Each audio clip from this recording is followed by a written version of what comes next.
ॐ अथ 31 सर्गः। एवं बहुविधां चिन्तां चिन्तयित्वा महाकपिः संश्रवे मधुरं वाक्यं वैदेह्याव्याजहार च।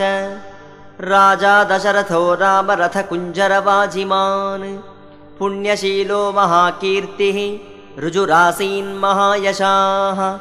राजर्षीणां गुणश्रेष्ठः तपसाचर्षिभिः समः। चक्रवर्तिकुले जातः पुरन्दरसमो बले। अहिंसारतिरक्षुद्रो घृणी सत्यपराक्रमः। मुख्यश्चेक्ष्वाकुवंशस्य लक्ष्मीवान् लक्ष्मीवर्धनः। पार्थिवव्यञ्जनैर्युक्तः पृथुश्रीः पार्थिवर्षभः। पृथिव्यां चतुरन्तायां विश्रुतः सुखदः सुखी। तस्य पुत्रः प्रियो ज्येष्ठः ताराधिपनिभाननः।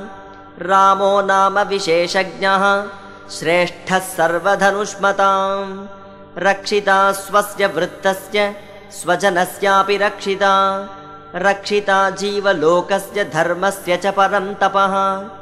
तस्य सत्याभिसन्धस्य वृद्धस्य वचनात् पितुः सभार्यः सह च भ्रात्रा वीरः प्रव्राजितो वनम्। तेन तत्र महारण्ये मृगयां परिधावता। राक्षसा निहताः शूरा बहवः कामरूपिणः। जनस्थानवधं श्रुत्वा हतौ च खरदूषणौ। ततस्त्वमर्षापहृता जानकी रावणेन तु। वञ्चयित्वा वने रामं मृगरूपेण मायया। समार्गमाणस्तां देवीं रामः सीतामनिन्दिताम्। आससादवने मित्रं सुग्रीवं नाम वानरम्। ततः स वालिनं हत्वा रामः परपुरञ्जयः। प्रायच्छत्कपिराज्यं तत्सुग्रीवाय महाबलः। सुग्रीवेणापि सन्दिष्टा हरयः कामरूपिणः। दिक्षु सर्वासु तां देवीं विचिन्वन्ति सहस्रशः। अहं सम्पाति वचनान् शतयोजनमायतम्। अस्याः हेतोर्विशालाक्ष्याः सागरं वेगवान् प्लुतः।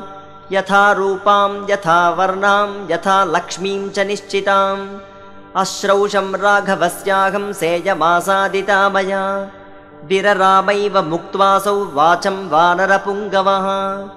जानकी चापि तच्छ्रुत्वा विस्मयं परमं गता। ततः सा वक्रकेशान्ता सुकेशी केशसंवृतम्। उन्नम्य वदनं भीरुः शिंशपामन्ववैक्षत।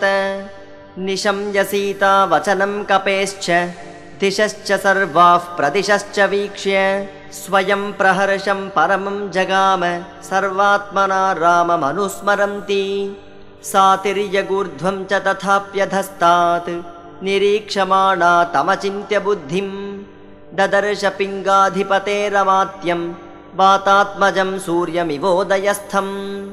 ॐ इत्यार्षे श्रीमद् रामायणे वाल्मीकिये आदिकाव्ये चतुर्विंशतिसहस्रिकायां संहितायां सुन्दरकाण्डे रामवृत्तसंश्रवो नाम 31 सर्गः। ॐ